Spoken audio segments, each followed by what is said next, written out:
Hi, my name is Joanie Eisinger. Welcome to my channel. If you haven't subscribed to my YouTube channel, please press the bell all icon and you'll receive notifications of when I put out a new video. Please like, share, and comment below each video if you have any feedback for me, including requests for new topics that I can do for you. You could find me on Facebook, LinkedIn, Twitter, SoundCloud. I only bring in the highest of Christ-like consciousness, the enlightened ones. I am not a fear pornographer. I am not a doom and gloom reporter. I bring in archangels and angels, ascended masters, departed ones and guides, elementals, star beings, and consciousnesses. I used to be a social worker in New York City, and I didn't believe in any of this whatsoever. And after having a spiritual awakening around 2003, 4, 5, everything turned around. I became able to channel departed ones and pets, do hands-on healing, both in person and remotely, jump into past lives, see into bodies, medical intuitive, talk to animals and do healings and readings for them, clear auras, clear balance and repair chakras, do DNA activations, do healing hands activations and clearings, identify a person's divine purpose, any question being on the table as well. As you can see, a lot happened. I was fast-tracked. I am of unity consciousness. I am not religious anymore. I believe that we are all one. We are all part of the collective known as the I Am Presence, Creator, God, Spirit, Source, Spirit, Mother, Father, God, whatever you wish to call it. We are all connected as one. That is my truth. I am here as a light worker to assist humanity in the ascension. I have these gifts. I combine them with my former social work therapy skills and my Gestalt therapy training skills, and here I am today. I am not a certified therapist anymore. I am a psychic, medium, healer, and spiritual guide. With that being said, I wish to go in regarding caffeine addiction. Coffee addiction, caffeine addiction.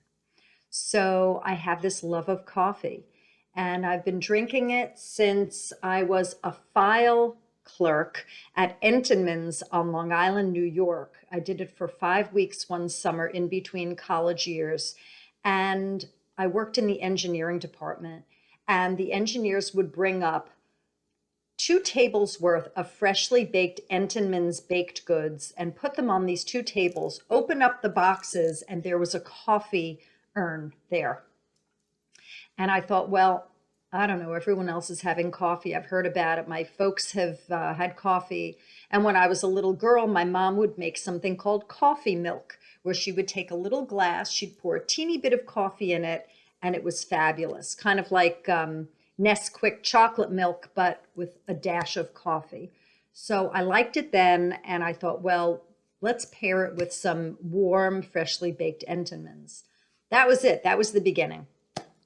I had coffee from then on. And I did not abuse this. I just wanted it and loved it. I adore the taste. So I'd say about 9 years ago, I stopped. I received a channeling from Spirit pretty much saying, done, not even have the 1 cup. I was doing organic, fair trade, shade grown coffee, and I was buying it from Oregon. By the way, the coffee that I adore is Cafe Mom, M-A-M. And they're out of Oregon. So if you're interested in finding out about this delicious coffee, I do the Mocho blend, M-O-C-H-O blend. With that being said, I stopped, and I did not have coffee for 7 years. And then I went back and I bled. My body couldn't take it. That was because of Epsom salt cleanses that I did. I don't recommend doing oral Epsom salt cleanses. It excoriated my colon, and I healed, took years for healing.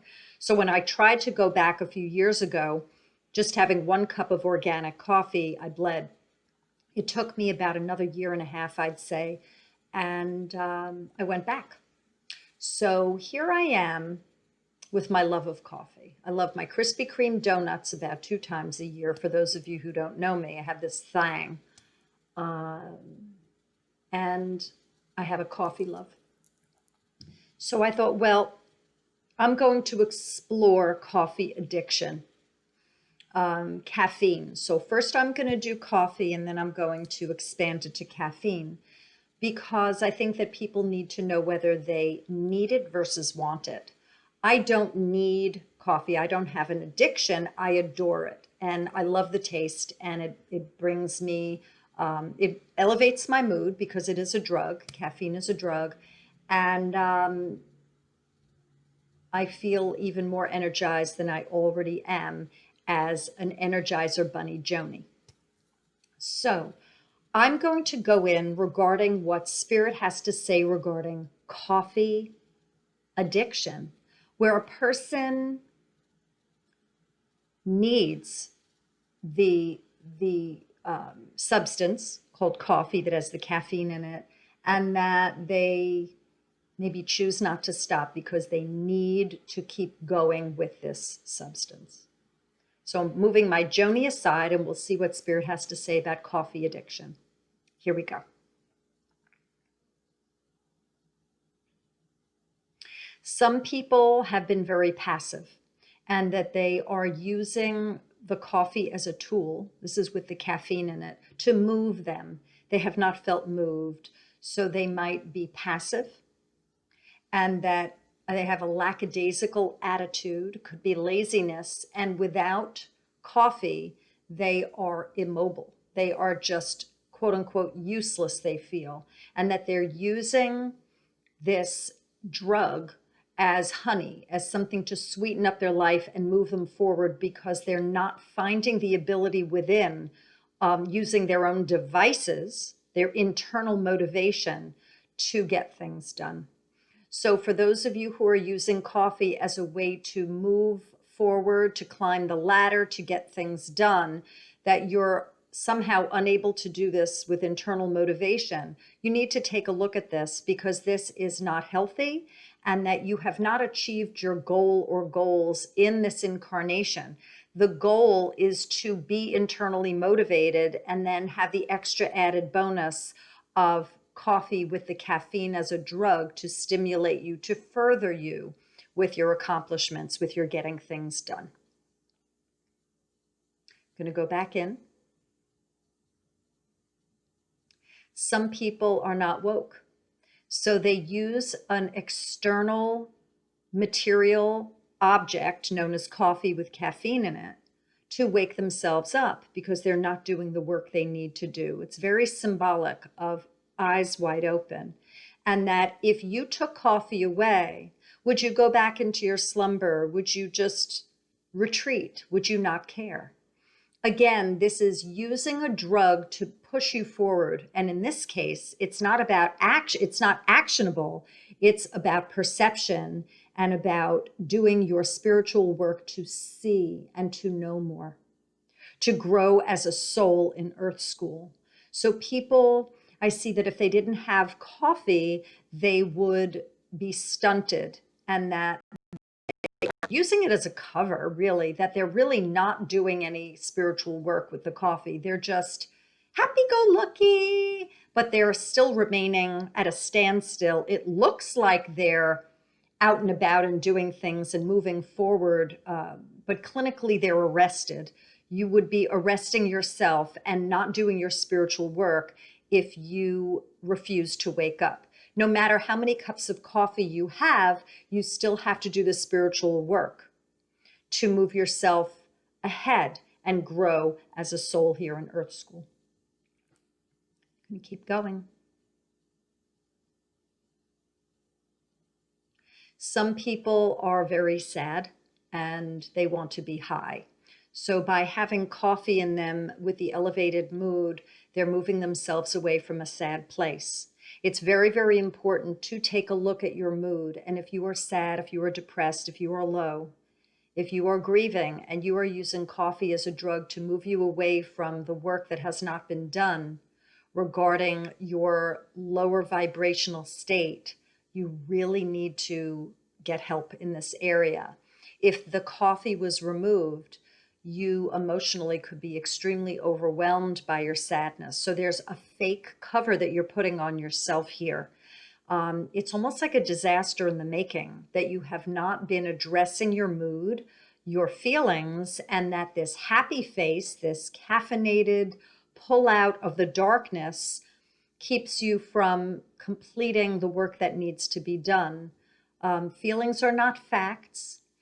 Feelings are transient, yet as long as you drink the coffee to mask your feelings, you remain in that steady state of darkness. Going back in for more.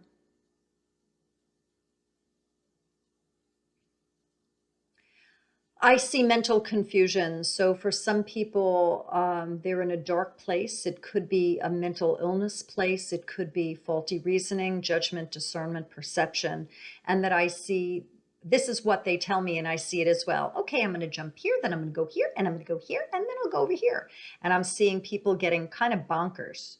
And that reasoning is off, thinking is off, judgment is off, perception is off, and the ability to navigate one's life is hairy. It's really a mess. That the caffeine in the coffee makes, we're talking too much of this, but for some people, two cups could even get someone messy, maybe even 1 cup for some.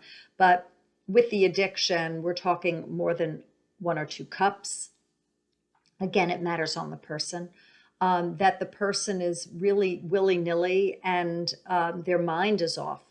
And that for some of you, there is mental illness, and for others of you, it is making you dizzy in the head. And that I see poor judgment, and I see even danger. I'm seeing some of you fall, some of you spill things, knock things over, say things that you regret afterwards as a result of your nervousness and your bounciness, and you're making willy-nilly decisions due to the coffee. I see some people have control issues, and that there's an irony that by having this coffee, that it makes one feel like they're in control when actually they need to address their control issues. They start getting out of control while they're trying to control. So I see therapy is also assisting for those of you that are bouncing and flitting and bumping and spilling and having difficulty with judgment. Go back in.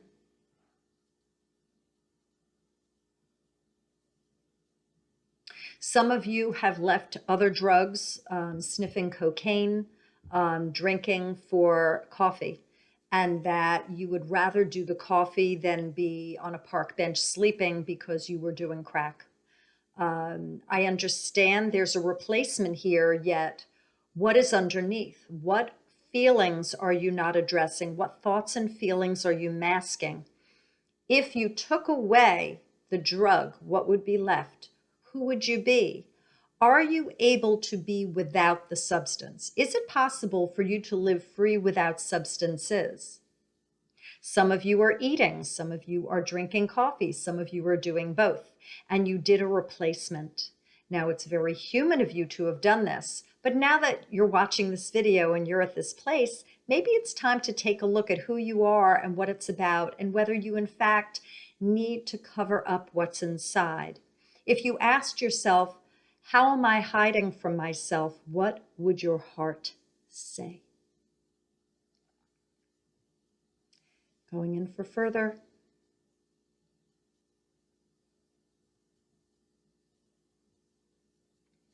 Some of you were conditioned to drink coffee, and that you were told, well, coffee's a good thing for the soul. Here, have some. And you were poured coffee through the years, and that you were trained to be a coffee drinker. Who are you, and do you want coffee? Is this because you're pleasing someone else, or is this something that you want?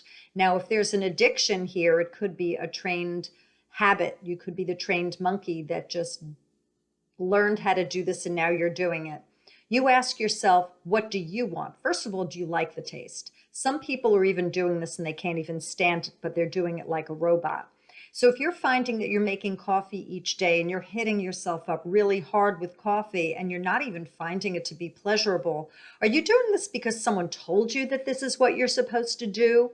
Were you brought up to have coffee? Is this what the other kids have been doing? So now you're doing it, but you don't want to really be doing it? I'm getting that there's conformity here and that you're trying to fit in and you're trying to please other people. Who are you? Are you a coffee drinker, or would you prefer tea, but someone told you that coffee's quicker, coffee's better? When you think for yourself and you do what's right by you, your taste buds will also improve. So for those of you who have a bitter taste in your mouth, I get the bitter coffee grounds, bitter, bitter, bitter. And it's because you really don't want to be drinking coffee, but you haven't said no. Going in for more research.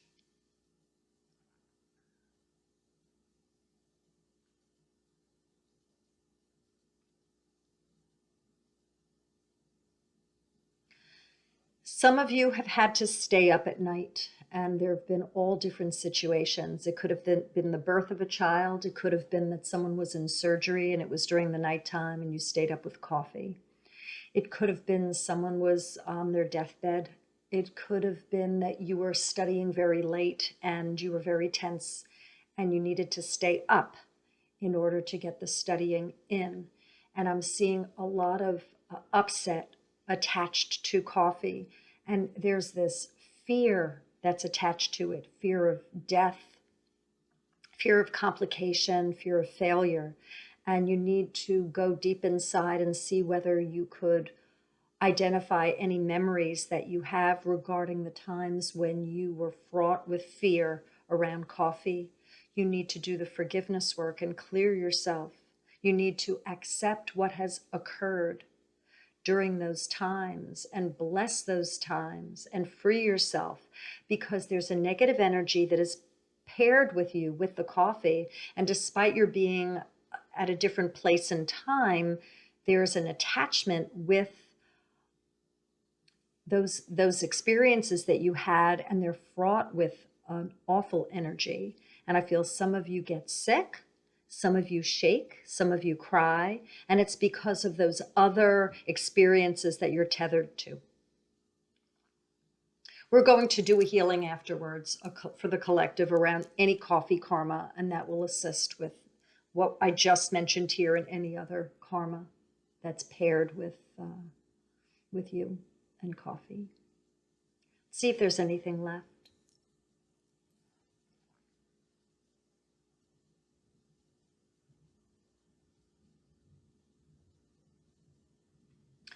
I see some of you crying, some of you sick, and that people gave you coffee to revive you. You could have been hungover, you could have been drunk, and you were given coffee, sloppy drunk, sloppy sick. And here, sip this, sip this, sip this, sip this, sip this, sip this, sip this. And for some of you, you died in other lifetimes, and for others of you, you did survive, but there again is a connection with making it through. I'm going to make it through with that cup because you were saved. For those of you that died and you went to your passing with the last cups and then you passed out and left, I see trying to make up for it. Maybe if I have that last cup, I'll do better. And that's the chasing after the last cup to try and right any karma that you incurred upon passing, where the coffee didn't work to save you. You had to save yourself. People were imparting to you that the coffee will do it, but nothing externally saves yourself but you. Okay. Those are the highlighted reasons why a person might be addicted to coffee. Sure, we've got the third dimensional explanation that it's a drug and it's addictive. But Joanie, don't go there. I'm doing the cosmic woo explanation for y'all because that's my job. The naysayers are the ones that wish to be cheeky. Sure, yeah, you could be addicted to coffee by drinking too much and your body wants it. Okay, fine. I'm talking about the karmic reasons why, other lifetimes reason why, these lifetimes that you all have. this present lifetime that is existing for you, where there's something that you are concluding, something that how you're using this drug.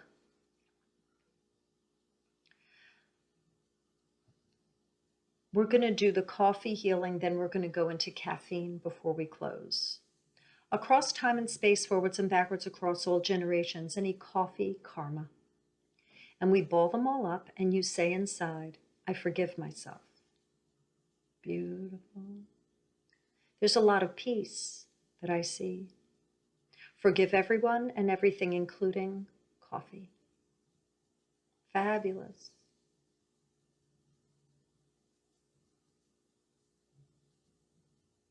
Ask for everyone and everything's forgiveness. Please, all of you, forgive me. Thank God for these life lessons. Have a sip of water, and between now and when you go to sleep, sip water. It'll help flush negative energies through the physical body. Now I'm going to go to caffeine. Could be Red Bull, could be caffeinated tea, could be caffeine pills, any caffeine, chocolate, things that are caffeinated.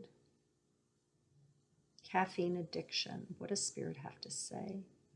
It's the rev, it's the surge. A lot of it has to do with control, that the person is trying to hold on and trying to make sense of things. So if you are revving and you are using caffeinated drinks and foods, pills, to get by, to sustain yourself, there's self-deception. You are trying to get a hold of life, yet you haven't gotten to the root of it, which is something different. You are off the mark. You're chasing something. You are running away. As you run and run and run and run, you're moving away from the whole idea of finding out what's disturbing you and what's wrong. Caffeine is the up. Caffeine is the take you out of your present discontent and move you to a higher place. It's an energy that gives you a lift. It's the energy that gives you motion, gives you ideas, maybe free flowing thoughts and creativity, and it makes you maybe more expansive and outgoing. And when you take away the drug, who are you? That's your work here as a soul. So mind you, Spirit isn't saying whether it's coffee or caffeine, go cold turkey and just stop. For some of you, if you're using it as a drug to mask mental illness and depression, that could make you tank, sure. So every person is different, and everyone has to decide whether they'll even consider lowering their intake or stopping. But with that being said, with the caffeine, the overall drug of caffeine, who are you? Are you abusing a substance because you don't want to live the way you have been, see yourself the way you are? And do you believe it's even possible to adjust the way that you are and improve yourself, improve a circumstance, change your habit? Do you feel that you've got it within you? If you do, fantastic, take steps towards it. And if you don't, ask yourself, are you getting in your own way? Are you being realistic regarding the blocks that you believe are holding you back? Do a reality check. If you need help, seek assistance. I always recommend therapy, having been a former therapist. There are self-help groups, group therapy, 12-step, books, journaling, going to healers, seeking a medical professional, mental health care professional. See if there's more regarding caffeine.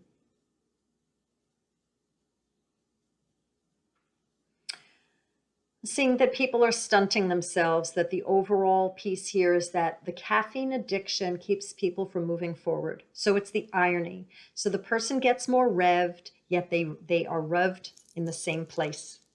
They're not moving forward. So it feels like you're the busy bee, or you're chatty and you're more social. But in fact, there's an overboard that's going on. When it becomes addiction, it means that it becomes a need. Is it physical? Probably. Is it emotional?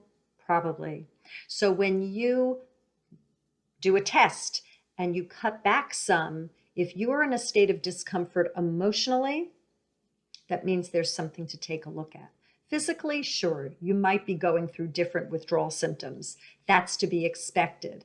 But it's the emotional piece that you need to take a look at. Oh my God, I didn't realize I'm really a wallflower. Oh my God, I doubt myself. Oh my God, I have no interest in doing anything. I have an issue with laziness. Whatever the case, it's the emotions underneath that you are masking that need to be addressed. Let's do a healing, karmic work, all caffeine karma, across time and space, forwards and backwards, across all generations. All of your higher selves are going through your respective incarnations, finding out where you are ready to pull out and release any coffee karma, caffeine karma.